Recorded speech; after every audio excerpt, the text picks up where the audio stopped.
My name is Nevin Cohen, and I'm the co-chair of the Tishman Environment and Design Center, which runs our environmental studies undergraduate degree program. And I teach food studies courses in a program that is growing really substantially and getting a lot of excitement among students and faculty across the university. This event is very special. It's sponsored by the Food Studies program at the New School with a number of really important partners, many of whom I see on a regular basis because this is an exciting, vibrant community in New York City. Bloomsbury, USA, Edible Manhattan, the Glynwood Institute, Just Food, Sustainable Table, WhyHunger. We're all excited to celebrate the release of Diet for a Hot Planet, The Climate Crisis at the End of Your Fork and What You Can Do About It by Anna Lappé.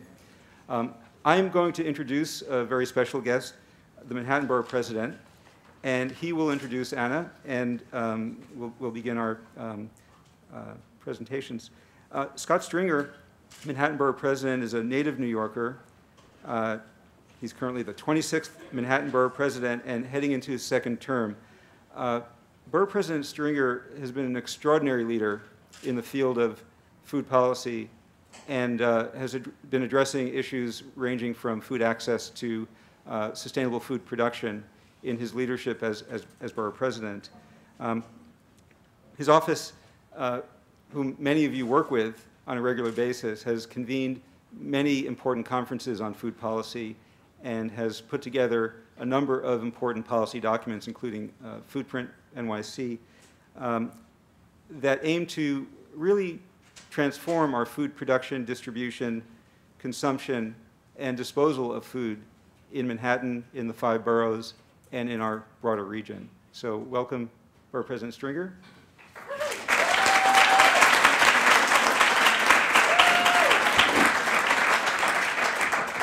Well, thank you, Professor Cohen, for that very generous introduction. And I have this speech that I'm just not going to read because I want to just tell you what I really, really think about Anna Lappé.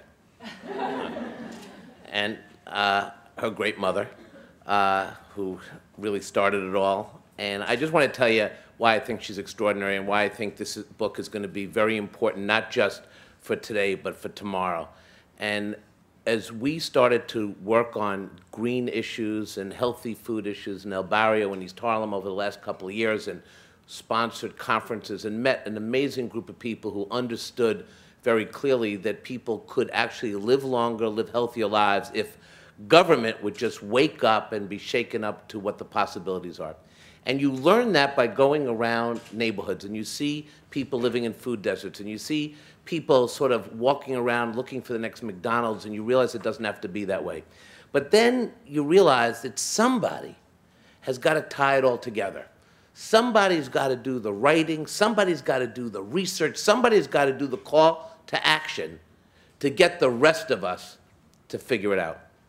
And I believe that Anna Lappé, when we write about the food movement, when someone else writes about the movement generations from now, it's going to be her books that people are going to look at, where people are going to realize what the possibilities were and whether, in fact, we made the challenge. The first book, Hope Edge, co-authored with Mom, taught us lessons learned around the world about the power of social action. And her second book, Grub Ideas for an Urban Organic Kitchen, taught us to bring that movement home and use our kitchens as vehicles for change. It's an honor to be here to launch the next book, Diet for a Hot Planet, which will bring advocacy, education, social action movement that has grown out of the dedicated activists of all of us here today, and activists like Anna in the last few years. She calls it a diet, but I think all of us call it a game plan. She gets what's going on in this planet and in this world, and quite frankly, in New York City. I have gotten to introduce a lot of people as borough president, and I've cut a couple of good ribbons. But I want to tell you something. I am so glad to be able to introduce somebody who, at our conference of 1,000 people working with Just Food, she was able to articulate a powerful vision that had everybody in awe. And I am so honored to introduce you and launch the new book, Diet for a Hot Planet, Our Game Plan. Ladies and gentlemen, put your hands together for the author, Anna Lappé.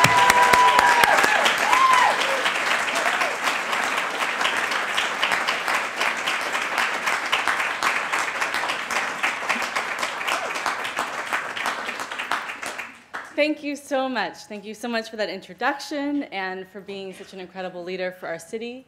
And I don't know how to make that go away now. I'll try not to touch this keyboard anymore. For those of you who just came in, there are some seats up in the front, so come all the way in. Destin and other people up there, so come all the way in, grab a seat. Those of you who are sitting up here, if you can scoot in or let people know where seats are, that'd be great. So this is so much fun for me to be here and to see so many friends, so many family and literal family. My mother is here and my husband is here, but also all of you who I really consider my family. It's very exciting. And I was thinking about tonight and thinking about the energy that already I think we feel in this room. I was thinking about what it tells us about how much this movement has grown in just the past decade. And as I was reflecting on this, I was kind of thinking of a personal example that made me realize how much things have really, how much these ideas about how we can change our food system have really taken root. So I'll just take you back to about 10 years ago. My mother and I had just come out with Hope's Edge, which some of you may have heard about, may have even read. So we just came out with Hope's Edge, and we headed to the West Coast, to Los Angeles, for our first book signing and book reading for Hope's Edge. So we get to this bookstore in a nondescript strip mall, and we're really excited. We can't wait to tell the stories that we'd heard all around the world. And we walk into this bookstore, but we get up to the podium, and we count a total of 8 people in the audience. Of course, 4 of those people were my friends, and we quickly learned that the other 4 were all related to each other, and that one of those 4 people who were all related to each other proceeded to sleep through the entire talk. So yes, that was the auspicious beginning of Hope's Edge, although when I mentioned I was going to say this tonight, tell this story, my mom said, well, maybe we should let everybody know that maybe Hope's Edge was really ahead of its time, because it actually did eventually get its legs, and it's been translated. We just found out it's being translated into Chinese, right? Korean, a number of other languages, and I keep having young people, especially in colleges, come up to me and tell me that their environmental studies classes in their classroom, environmental studies classes, so bummed them out, they were about ready to toss in the towel and never work on any environmental issue, and then they read Hope's Edge, and they got re-engaged with the movement. So yes, maybe it was ahead of its time. But flash forward to just last December, and as some of you maybe were even there for this, when the Manhattan Borough President's Office, Just Food, and dozens of other partners announced the Food and Climate Summit, a day-long series of policy and practical workshops and really engaging conversation. Within 36 hours, they'd sold out 1,000 tickets. And I was told that they eventually had a waiting list that was about 900 people long. Yeah. So a lot has changed. Now, don't get me wrong. I still know that we have a whole lot of work to do. We're still deep in the heart, I believe, of a battle over our food and over popular opinion about the roots of hunger and about what we should do, about how we organize our food system. So what I hope is that in my new book, I hope I help continue to spark the necessary conversation and action that is so needed to radically transform our food system toward one that supports our health and supports our environment.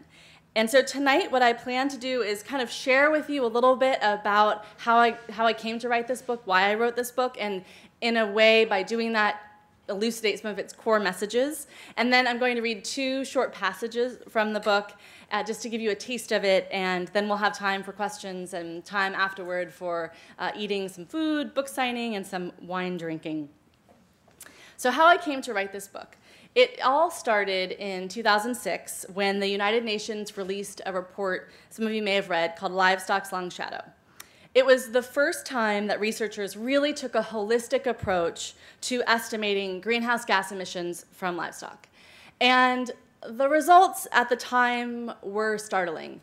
What they found is that livestock is responsible for 18% of all emissions, which at the time was significantly more than all transportation. So when we think about what are the sectors and who are the companies that have been most in the crosshairs around the climate crisis, it hasn't been the livestock industry. It's been mainly the energy sectors and also transportation. So what are the biggest factors? Why is livestock such a big culprit? There are the emissions associated now are directly related to the global rise in factory farms, factory-farmed livestock. And within those factory farms, there's the emissions associated with producing feed for those factories, including the colossal amount of synthetic fertilizer now used on the fields for feed. Today, just to give you a sense of how much of our crops are used for livestock feed, half of all corn and 90% of all soy grown on the planet today is going to feed livestock, not people. Half of all corn, 90% of all soy. So along with the emissions toll and the energy costs of raising this feed for livestock, there's, of course, the concentration of waste from factory farms and manure cesspits. In a lot of the literature, you hear them called manure lagoons. I always thought that sounded kind of too pretty. I picture, this will date me, but I picture, was it Brooke Shields and The Blue Lagoon, right? That was a lovely, lovely film. Although I did, when I was writing this book, I was using that analogy in the book, and I thought, let me go see if I can Netflix it or see it. Has anybody watched Blue Lagoon lately? That film did not stand the test of time, I can just tell you that. So I and many of my colleagues are trying to reclaim the language around manure lagoons, because language is so important, the words we use are so important, and call them instead manure cesspits. And in these manure cesspits, the emissions from these manure cesspits in the US alone, the waste in these cesspits are more than 160 times greater than the waste that we humans produce in the United States. And then there are also the methane emissions from ruminants like cattle. So if you've heard about maybe the food and climate connection, you might have heard some jokes about cow farts. Have you heard jokes about methane coming from cow farts? Well, I'm on a personal campaign to end those jokes, not just because they're not very funny, but also because it's actually not the farting that's a problem. The manure is being emitted with burping, but it's a natural process of how ruminants like cattle digest their food. They emit methane as part of the process. It's a natural part of being a ruminant. And I also want to make clear that I don't really think we should blame the cows for this natural part of how they digest. The problem is that we have industrialized meat production to such a scale that now the methane emitted from ruminants like livestock is another key part of the climate and food connection. So curious to know how the entire food system stacked up, I dug even deeper. And it turns out that the entire sector, all of food and agriculture combined, is responsible for, there's estimates here on the range, but I would say about 1/3 of all emissions, which is, of course, I don't need to tell you, that's a significant portion, right? And the root cause is not just the livestock sector, of course, and it's not just what we might expect or might have already heard about, which when we think about food and climate, like transportation emissions, although that's a part of it, and the refrigeration required when we're transporting so much of our food in this globally intertwined system. Again, it's a part of it, but it doesn't explain the full story.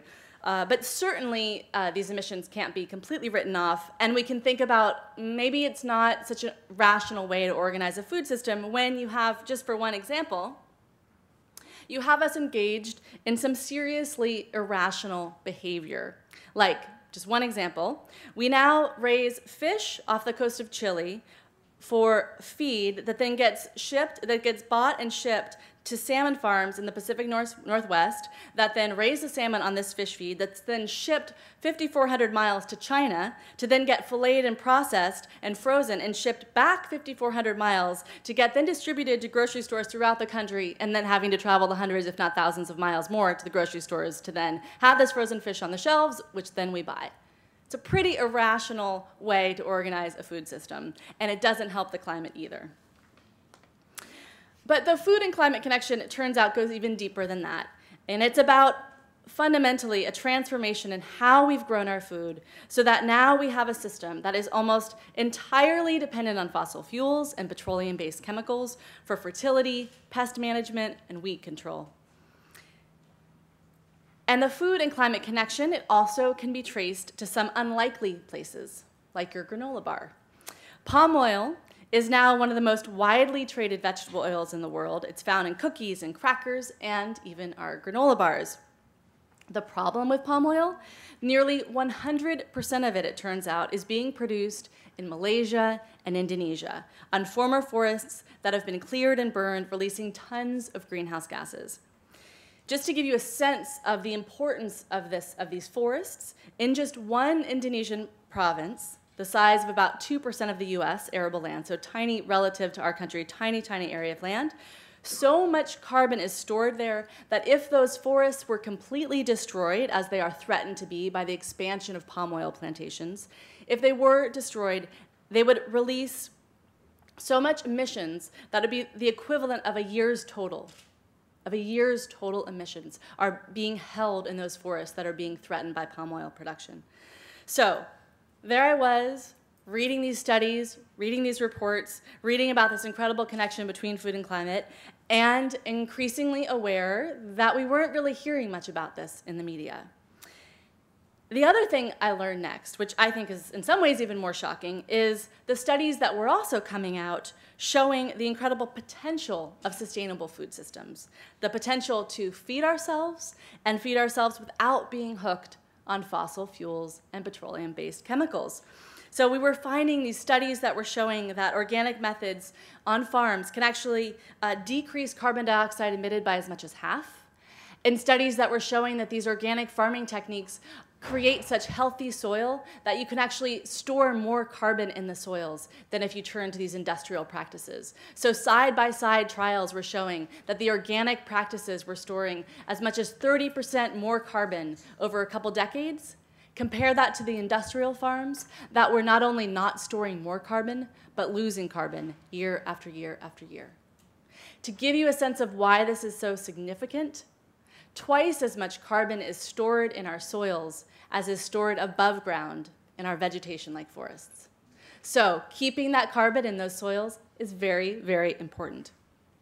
So add these two lessons together, the consequence of our industrialized food system and the power of sustainable systems, and the ramifications are pretty huge, right? So I thought, well, why aren't we hearing more about this? And why aren't policymakers talking about this? Why is this story missing? And I started to pay attention to what it is that we do hear in the media. And I realized how much the food industry, agribusinesses, and agricultural, chemical, and biotech companies have been so successful at framing the climate change and sustainability discussion and keeping this story that I had been learning out of the conversation. And what's their core message? It's pretty simple, and you've probably heard it. It's that without agricultural chemicals, without processed foods, without feedlot meat, without genetically modified foods, we'd all go hungry, especially in a climate unstable future. This has become such a dominant frame in the media that many don't even question its basic premise. So I noticed this time and time again, and I'm sure you've seen articles like this. I'll give you one example that I found in 2008 when the Globe and Mail, one of Canada's biggest newspapers, a Globe and Mail journalist ran a column about how inefficient organic farming is. And he stated, quote, "I've now concluded that organic farming, it's a land-grabbing luxury," is what he said. So in this column where he calls organic farming a land-grabbing luxury, who do you think he cites? He cites a number of people, including, number one, the chairman of Nestle, who says, quote, "We cannot feed the world on organic products." Who else does he quote? The head of business development for Syngenta. Any of you know what Syngenta makes? Agricultural chemicals. And what do you think the head of business development for an agricultural chemical company thinks about organic? He says, organic farming, quote, "is a waste of agricultural land in times when the world needs more crop output." So I decided to travel to industry conferences themselves to hear what these companies are saying to each other about their role in the crisis and what they're doing about it. I went to a number of these industry conferences, including the first ever Environmental Sustainability Summit of the Grocery Manufacturers Association. They represent pretty much every food company you've ever heard of, and then all the rest you've never heard of. And I listened to speeches from agricultural chemical manufacturers like Dow and Monsanto, and agribusiness companies like ADM and Cargill, and other big players like Pepsi and Kraft. And it seemed pretty clear that they all got the talking points memo. Campbell Soup's CEO, he said, quote, and this is in this opening plenary where they're all making these big, bold speeches, he said, quote, we see a connection between nourishing lives and nourishing the environment. And Unilever president said, quote, "Environmental stewardship, it's in our DNA." And one of my favorite quotes of the day was Coca-Cola's CEO, or it wasn't a CEO, but a high-up executive of Coca-Cola, John Brock, who proclaimed, "The whole concept of sustainability, that's where we touch the world and the world touches us," which I actually found kind of creepy as a sentiment. So in one of the more candid moments, I was at a workshop at this conference, and an executive from the North American Millers Association spoke up, and he said the following. He said, "Joe consumer is a lot more aware than they were 6 months ago or 6 years ago, but it's only going to go so far. If they hear about a dead zone in the Gulf of Mexico, they know there's a problem, but they just want to know that we share these concerns and feel we're doing something about it." I'm not so sure. I don't think Joe Consumer wants to know that these companies are doing more than just saying they're helping the environment. I think Joe Consumer wants to actually know they're doing something about it. And attending these conferences, hearing this industry spin in greenwashing, that's when companies say they're taking action but don't really do anything at all to make a difference. Discovering the potential of sustainable food systems, the overall impact of food systems on the climate, and knowing again how much all of us want to know that these companies are really taking a stand and are making a difference, and wanting to share all of this that I was learning, that is what gave birth to Diet for a Hot Planet. So in this book, I try to explain this connection between climate and food and why I think we've missed this story. I unveil some of this industry spin, and I lay out some tips for how we can decode it and figure it out and determine it when we see it.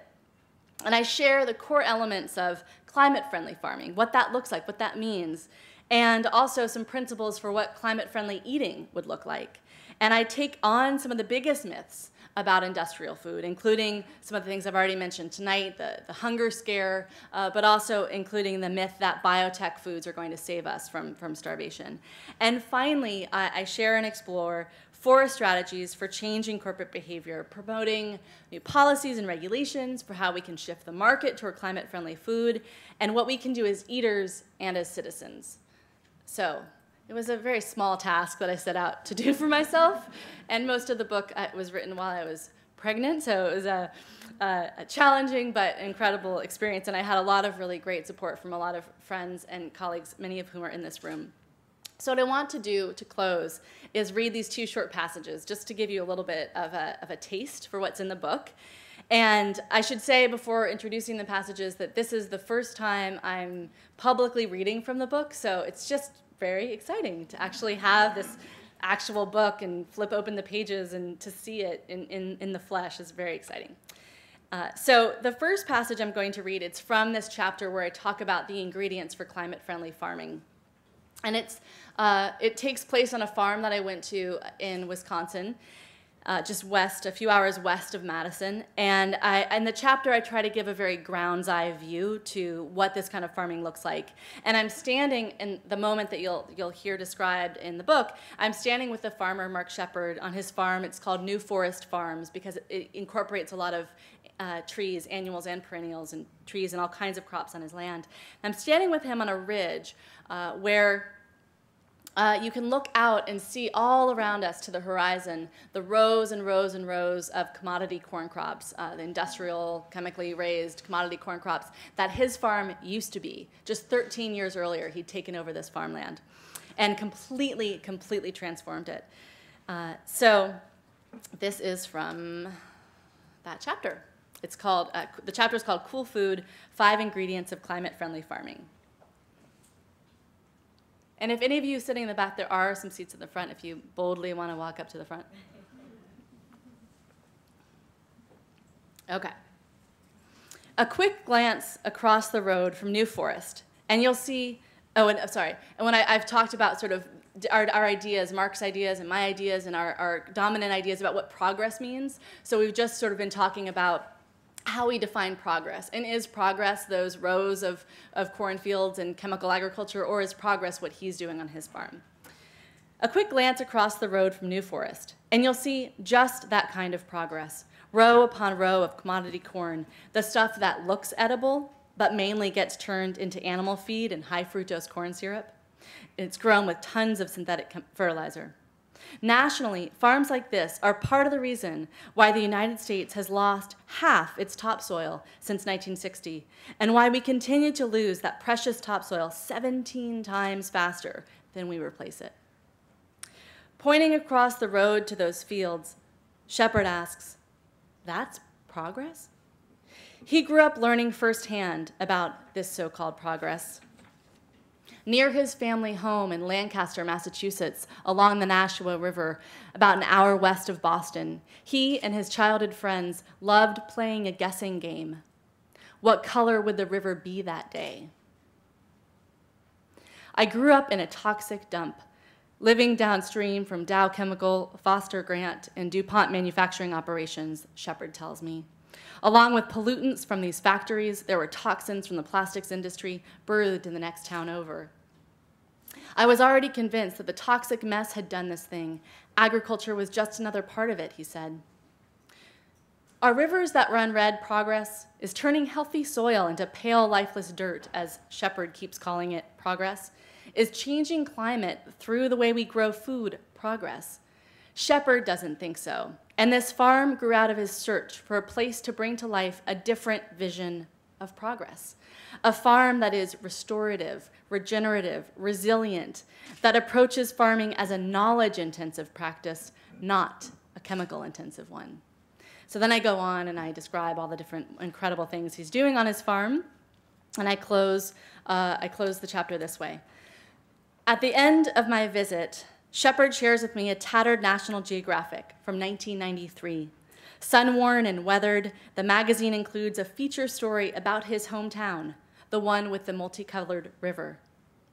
He flips the magazine open to two full-page color photos.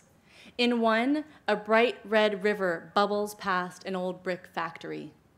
The other was taken at precisely the same spot many years later. There's one significant difference. The river runs clear. For Shepard, the lesson of these photos is a lesson his farm teaches him every day. We can turn it around, he says, and we can turn it around so fast. Just yesterday, my wife and I noticed something in the pocket ponds we'd never seen before on our farm. The ducks are back. As I pull out of Shepard's driveway, a few minutes later, heading past the 3,000-plus acre chemical farms and back through the tiny 667-person town of Viola, Wisconsin, I keep thinking about rehabilitated rivers and resuscitated fields, about nature's gravitation toward health, abundance, renewal. For this moment, I'm buoyed by the clarity that we have nature on our side. If only we'd remember we're batting for the same team.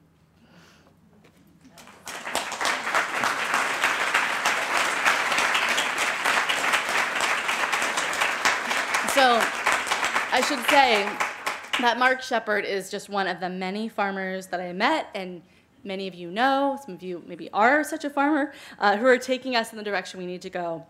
And thankfully, just in the past couple of years, dozens of citizen groups are really starting to make this connection between food and climate and not leaving it as a side note to the story. And we're seeing it through incredible new campaigns coming out of Greenpeace and Rainforest Action Network and Center for Food Safety and the Oakland Institute, and I could go on and on and on. And yes, while we need to keep fighting against the stalemate on the international front in terms of climate negotiations, we can applaud and put some energy behind and get to work at the local level to reduce emissions right here, right now. As Bill McKibben's wonderful organization 350.org says, this is the year to get to work. And get to work we are. Here in New York City, Borough President Scott Stringer recently introduced an incredible, one of the best, most comprehensive food policy plans I've yet seen. Its multifaceted action plans would actually help bring healthy food into communities and reduce our city's carbon footprint at the same time. And there are other visionary leaders stepping up. After tonight's talk, we head to Santa Monica, where the city is announcing and launching its new food and sustainability program, picking up on the heels of a successful ban of all to-go packaging that's not 100% recycled that they passed last year. Then we head to Seattle, where the city just announced that this year would be the year of urban agriculture. And then we head down to Portland, where the city of Portland is breaking ground on their new organic garden in front of City Hall, and on and on and on.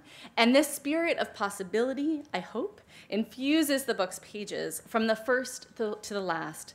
And so in closing, I'll read, and I hope you'll pick up some of the spirit of hope in these words.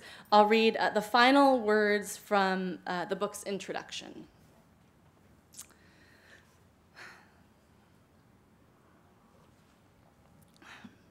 On my first research trip for this book, I got a serious dose of pop culture's take on our doomed future. Over the course of a cross-country trip to Seattle, I devoured Cormac McCarthy's post-apocalyptic downer, The Road. The next night, I stayed up late in my hotel room watching New York City disappear under ice in The Day After Tomorrow, and Will Smith defend himself against a world gone mad from a virulent virus in I Am Legend. And then I curled up with a stack of articles about global warming. As I read, I found all were drumming home the very same message.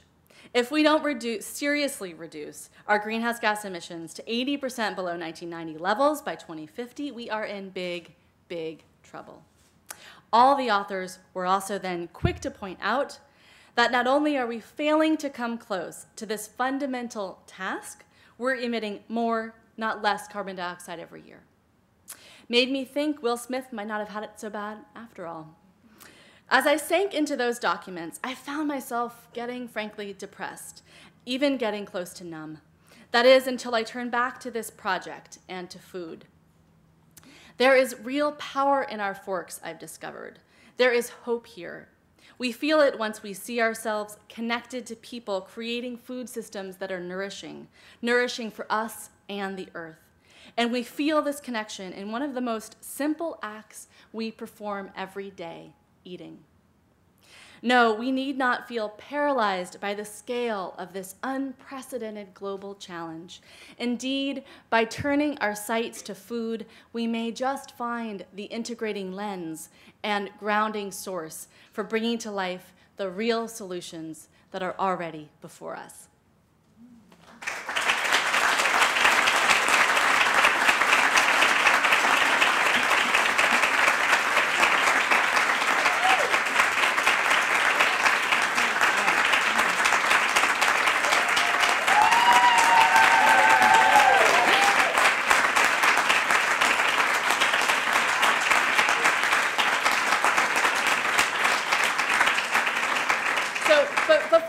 Over to Nevin, who's going to help moderate a bit of a Q&A. I wanted to just give a few thank yous that I think are very important to share with you tonight. First, of course, I want to thank all of you for being here tonight. I really, really appreciate you all being here. And as I was saying to some friends earlier, and for helping me to continue to live in the delusional universe where people still buy books. Thank you. And thanks, of course, to the Manhattan Borough President, Scott Stringer, and his entire team, to the Food Studies program at the New School, and to my publisher, Bloomsbury, for all your generosity and support. And to the extent that this book about climate change is a hopeful one, I have to thank all those people around the world, including many of you in this room, who have made it so. We have among us, just in this room here, some of the country's most important sung and unsung heroes for the environment who are bringing good, healthy food into our communities, who are supporting urban farms and gardens, healthy school food, and thriving farmers markets. Among these are tonight's co-sponsors, Glynwood, Just Food, Sustainable Table, WhyHunger, and Sustainable Food Media Maker, Edible Manhattan. I'd like to especially thank Rory Callahan and the New York Wine and Grape Foundation for their generous donation of the most important piece of tonight's program, the wine. And I'd also like to give special thanks to Kate Ferranti, my wonderful program manager, who made this all happen, and for her stellar work. And finally, I would like to thank my mother, Frances Moore Lappé.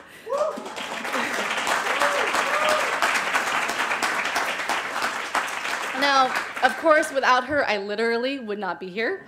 So I do have to thank her. It's sort of obligatory. But I also think that many of us in this room wouldn't be here either. Her life's work, starting with the visionary Diet for a Small Planet in 1971, and her 17th, is it 17th? 18th book, just out in bookstores now, Getting a Grip, has inspired so many of us to reflect on the roots of hunger and the true meaning of democracy, and to get involved with this movement from the daily choices about what we eat to the most profound decisions we make about what we do with our lives. So as I say in the book, I'll try to say it without crying.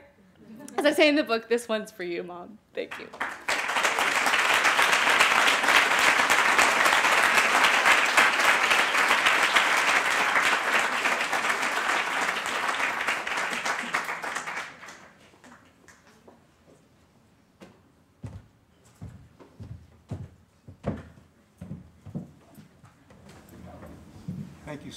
Thank you so much, Anna. This is really wonderful and an incredibly inspiring message for all of us.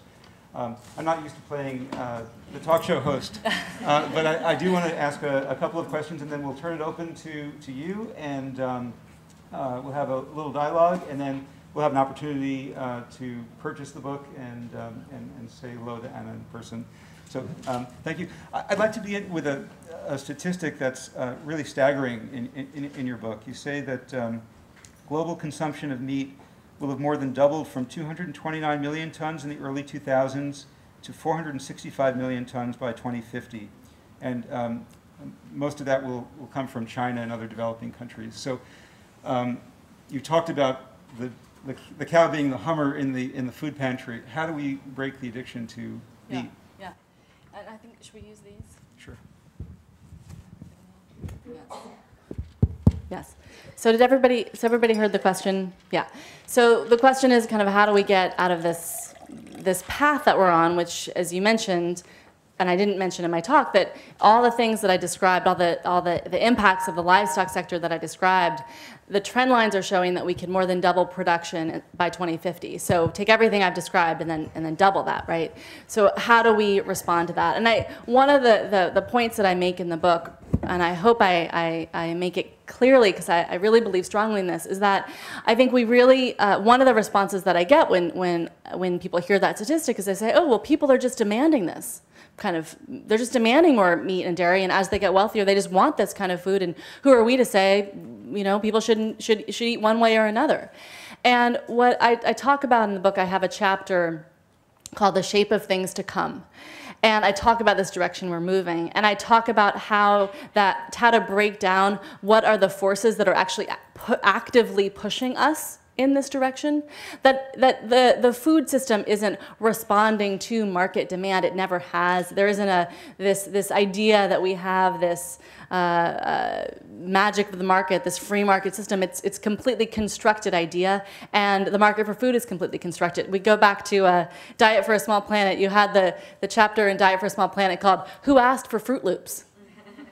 Right? Did we ask for Fruit Loops? I mean, now kids ask for Fruit Loops. Well, why? Because advertisers have just discovered things like the way that young children's eyes work, the way the actual anatomy of the eye is more responsive to the oranges and to the yellow colors. And so that's why all the sugary cereal packaging has those kinds of colors on them, because they are more tempting to the eyes of young children. And SpongeBob is the shape that SpongeBob is because advertisers have done incredible focus groups, and they've talked to neurologists, and they've talked to all kinds of people who are discovering, what kids respond to, and that shape of SpongeBob is what kids respond to. So we have to break down that there is an active construction of desire, and that active construction of desire of our Western diet is being exported beyond our borders and is directly responsible for the increasing demand. And so I think that it's not a matter of our wagging our finger and saying people should or shouldn't eat a certain way. I think it's our joining with the movements that are emerging globally of people all around the world who are standing up and saying we don't want this food forced on us, and we want to be able able to have our food sovereignty, our own ability to decide what our food system looks like, what we're growing, what we eat, what kinds of chemicals are in it or not, and how those animals are raised, and we want to be able to make those choices ourselves. I wonder, how many students are here from Parsons? Would you just raise your hand? Any students from Parsons? A few? Okay, great. We have a huge design school, and I wonder if you could talk to what students and universities can do to actually influence this. Mm-hmm. Yeah, so the university connection, I think, is a key one. I talk about in the book one of the most inspiring examples of activism happening right now across the country is a campus-based movement called Real Food Challenge. Has anybody heard of Real Food Challenge? A few people? So Real Food Challenge was launched officially just 1 year ago, and it came out of years of conversation among young food activists who were noticing that there was this increasing interest on college campuses to think about where our food comes from, to question the kinds of food that was or wasn't in the cafeteria. And they started realizing that there was this energy and they wanted to figure out a way to harness it. And so a group of them decided to create a vehicle to harness student energy to transform school food on college campuses. And they started a program called Real Food Challenge, and the idea is that signatories to the Real Food Challenge, schools that sign on, will commit to trying to convert 20% of their school food to real food, so meaning food that's grown sustainably, that's raised with fairness, so good wages for the workers, that's raised locally as much as possible. 20% of real food by 2020. And to give you a sense of what impact that would have, colleges and universities in this country, they spend almost $5 billion every year on food. So imagine shifting 20% of the market in this direction. So the organizers said, well, why don't we come together, let's create this challenge, create a way for students to hook into it, provide them resources through this network, provide them actually a real food calculator to actually do the hard work of quantifying what is the food coming into their schools and how can they shift it, and create networking opportunities to help students learn about how they can help their cafeterias and help their food systems get access to that food. So they launched a year ago they had 11 or 12 campuses that started when they launched. They were hoping for maybe 100, maybe 150 more campuses. Today, last week, got an email update from them. They now have 389 campuses on board.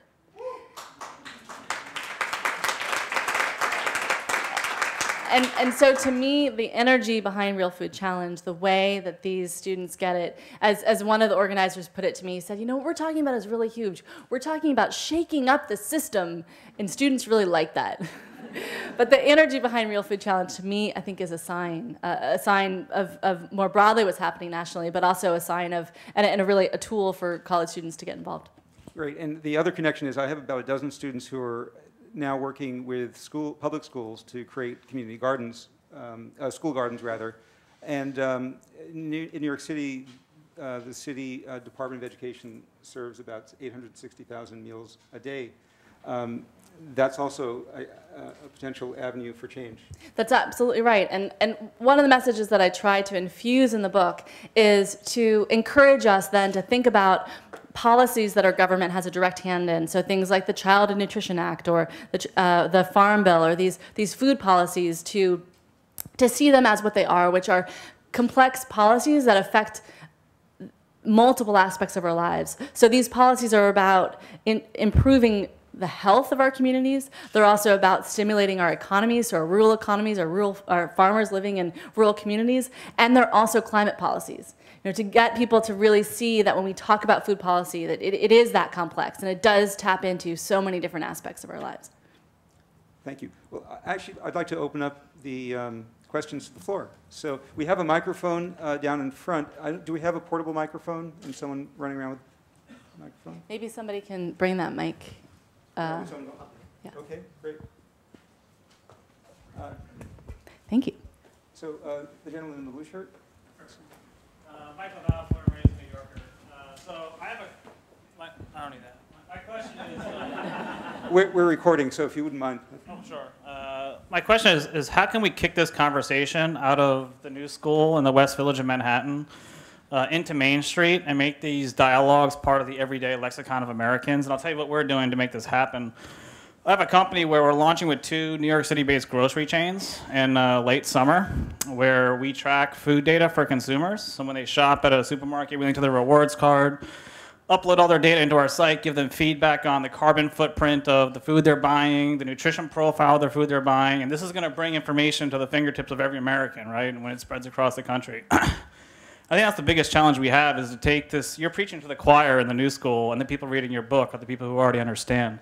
So our challenge, I think, is making this part of the daily conversation of America. So my question is, how can we do that better? Yeah. And what's the name of your website or company? Goji.com. Stay tuned. Goji? G-O-J-E-E. G-O-J-E-E. Yeah, it's a play off the goji berry. Oh. Goji.com. Okay, so goji.com. That sounds fabulous, and can't wait to check it out. Well, a couple things I'd say. First is that we, in this room, I don't presume to know who all of you are, although I do know a lot of you.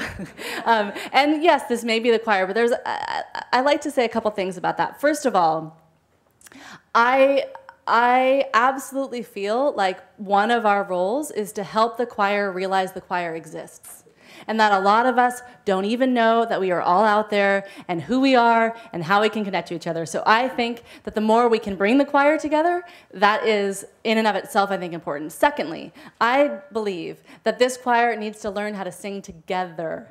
And in order to learn how to sing together, we have to learn our facts, we have to learn our messaging, we have to share our stories, we have to share our inspiration. I can tell you, going to these industry conferences, the industry knows how to speak to the choir, and they know how to sing together, and they know how to get their message out really powerfully and really solidly. So I think that there's work to do among the choir to get us to sing together. And third, I think sometimes our choir can feel really downtrodden and feel really bummed out and feel really marginalized, because I would be the first to admit we are not necessarily, I mean, although I think we're a larger number of people than we give ourselves credit for, but yes, I think we are up against huge obstacles. And so I also think there is real responsibility and a role and an important job to get the choir to get really excited and feel really, really positive and to feel like we can do something. So, so that's what I would say about that. And I think just to add something to that, I think that we tend to forget, because a lot of us don't wear the hat of journalist, although I do know some of my journalist friends are in this room, but most of us aren't journalists by profession. We're not media makers by profession. I think we tend to forget that no matter what professional hat you wear, you are a media maker. In the sense that you talk to your friends and your family, you can influence media by calling into radio shows and writing letters to the editor and responding to the media that you hear. You can challenge it when you hear articles that are written that aren't telling the full story. So I think in that sense, also we can tap into all the different technologies that are out there, but I think to remember that we're all media makers, and the more that we can empower ourselves to be part of getting this message out there, the better. Hi, 2 things. It's not good enough just to eat salads, because the salads have, if you don't do it organic, they have all these pesticides on it, and you're really eating poisons, because I feel energies, and if people could feel these things, they'd freak out. You could put it in apple cider vinegar, a teaspoon, and put it in a bowl of water, and it will help take out some of the poisons.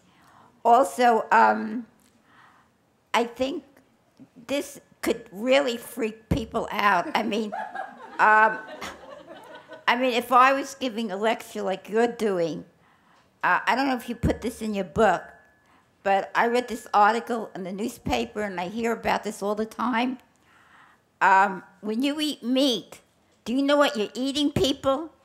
I mean, seriously, you eat the corn. 90% of the corn is GMO. Do you know what they put in GMO? They put in viruses and bacteria, stuff your body isn't even used to. And this grows in your system, and it gets into your DNA, and it's nuts. I mean, really, it is so dangerous. Plus, they're putting all these antibiotics in the meat. So then whenever you take antibiotics, it doesn't work.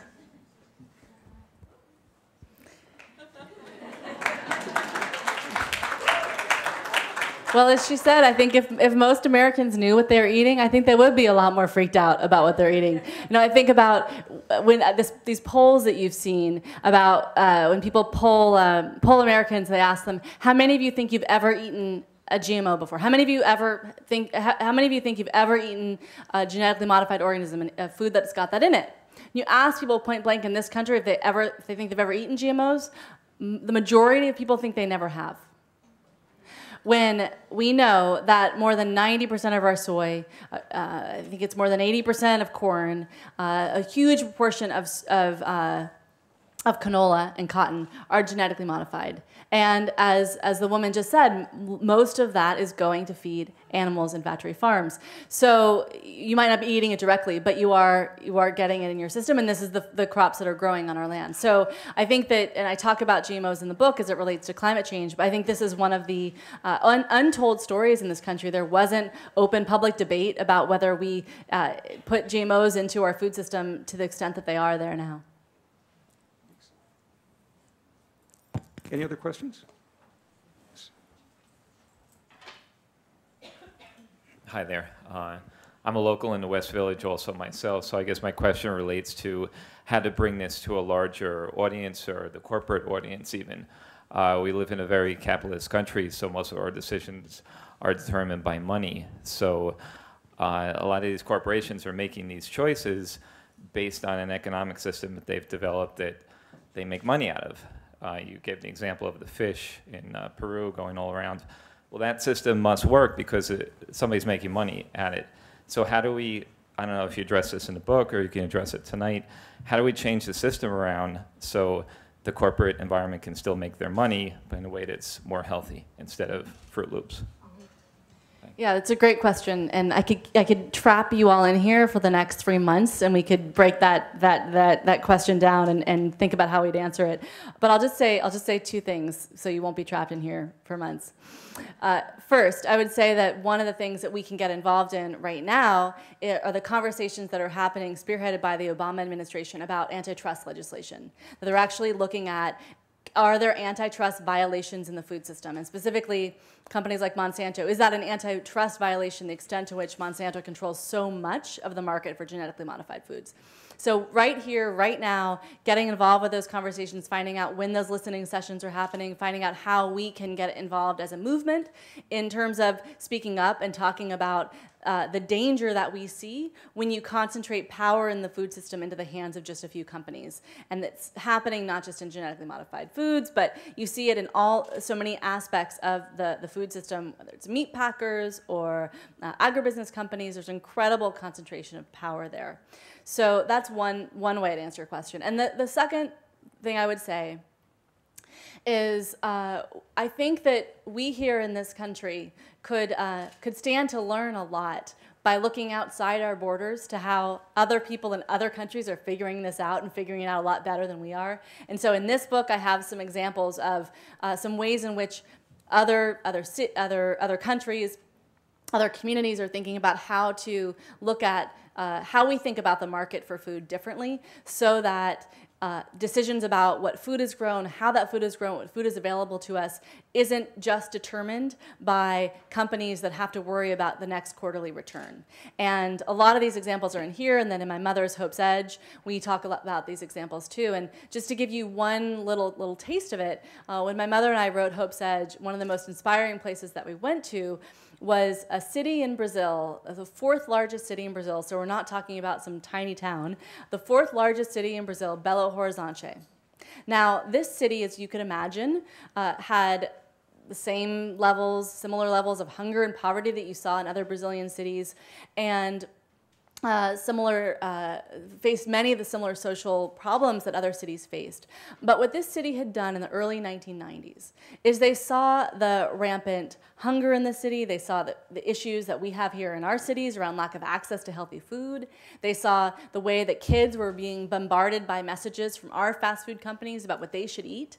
And instead of the city government stepping back and saying, oh, that's just the market at work, we can't do anything about that, the government decided and declared that access to good, healthy food should be a basic right of citizenship. And if that right is not being met, if citizens in that city are not getting that right met, then the government has a responsibility to the people who elected them to ensure that the market for food works more fairly, to ensure more access to families and kids who need healthy food. And so what did the government do? They did dozens and dozens of different things. My mother and I our jaw was basically dropped the whole time we were there. They did things like they got engaged with public education. And so they did public education campaigns about what healthy food is, and that for many of the kids, it was the food that your parents used to eat before they moved into the city. They did things like instead of just letting the market determined things, like a lot of the neighborhoods in the city that didn't have access to good food. They found that those neighborhoods that might have just one supermarket, that tended to be the lowest income neighborhoods, and those owners of those grocery stores would price gouge their customers because they knew their customers couldn't price compare and couldn't shop elsewhere. We see that here in this country all the time, right? So what did the government do? The government actually paired up with the local university and started publishing the lowest prices of foods, of the 40 basic foods that most people in that city eat. And they showed people what the lowest price was and where they could get it. And they posted it on billboards all across the city, on a radio station, a phone number you could call. And all of a sudden, they created real competition, right? And those grocery store owners could no longer price gouge their customers, and the prices got depressed to prices that were fair. They did things like they saw they saw city-owned land, empty city-owned land, and they turned it over to local organic farmers. And they said, hey, you can use this land as long as you're selling your local organic produce at a price that's accessible to most consumers in this town. And they saw, in just the 10 years that we were there, they saw an incredible reduction in key indicators of childhood health. And so they saw, they saw an incredible reduction in things like infant mortality. 60% in 10 years they saw 60% decrease in child deaths. A 60% decrease in child deaths because of these programs.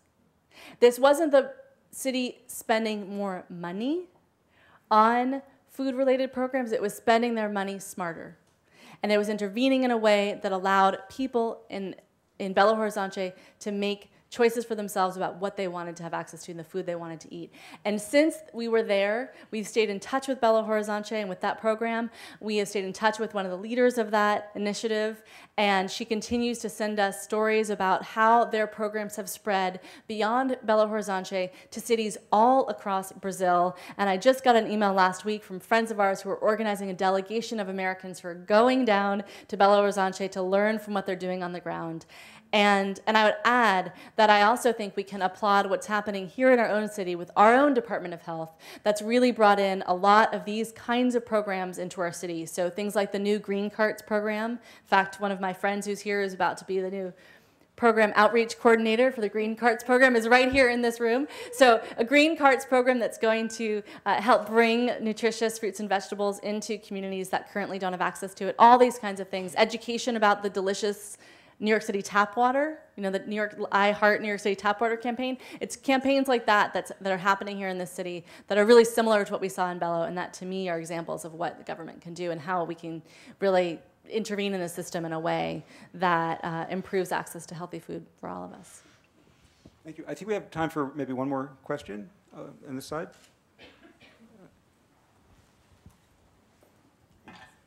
I have a comment / suggestion and a question.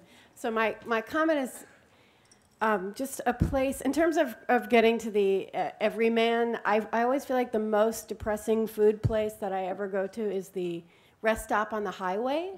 And I always think, like, this could be filled with local businesses that, serve their sandwiches and anyway. So I'm sort of just wondering how that could happen, that the rest stops could be these like advertisements for whatever area you're driving through, that it had. Anyway, I don't know how to do that, but somebody should do that.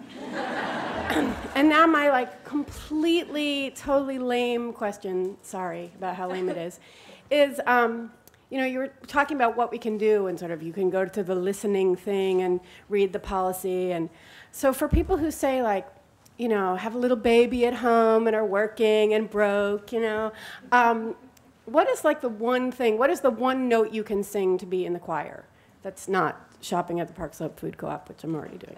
Sorry, I mean, it's really lame. It's like, how can you help without doing much? Right. But I think a lot of people are wondering that. And that's my friend Lisa, and we took childbirth education class together, so she and I are in the same boat in terms of our young babies at home.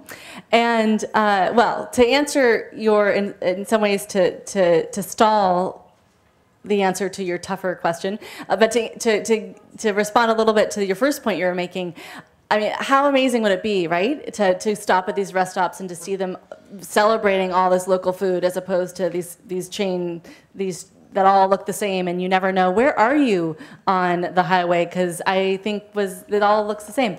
So one thing we can tap into that's already exists, that's a network of resources of really exciting local foods all across the country when you're traveling, is to tap into the resources at the Eat Well Guide. So you can, when you know you're going to be heading out somewhere, go before you leave to the Eat Well Guide and see what they say about where you can go. And it might mean having to get a little bit off the highway, but there might be some more of that spirit of localness.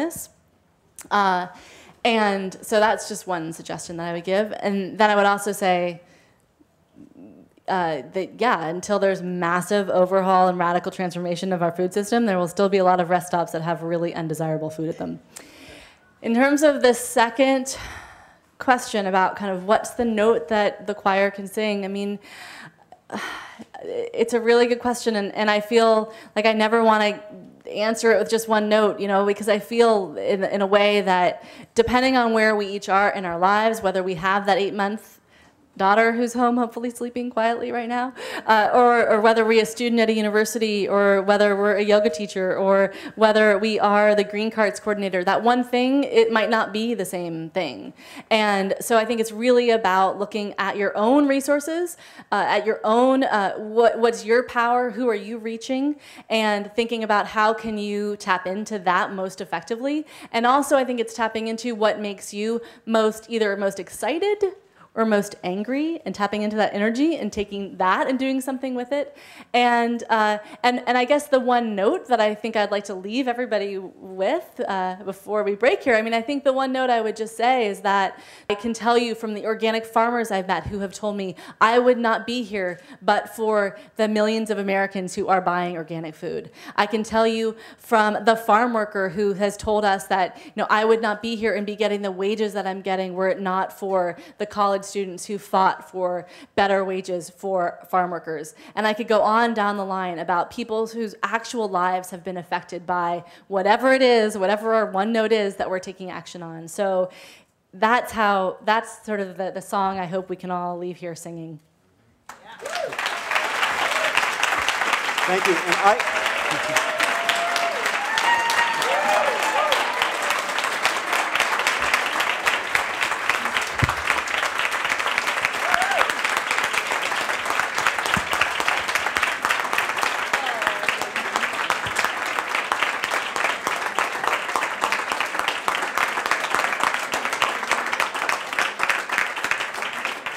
thank you so much, Anna. This is wonderful. I have one more note, though. If there's one thing you can do tonight, we have Anna Lappé's book for sale in the rear. Buy it, take it home, read it, and talk to your friends about the many ideas in this book for dealing with climate change through the things that you eat and buy. There are refreshments on the side, and thank you for coming again.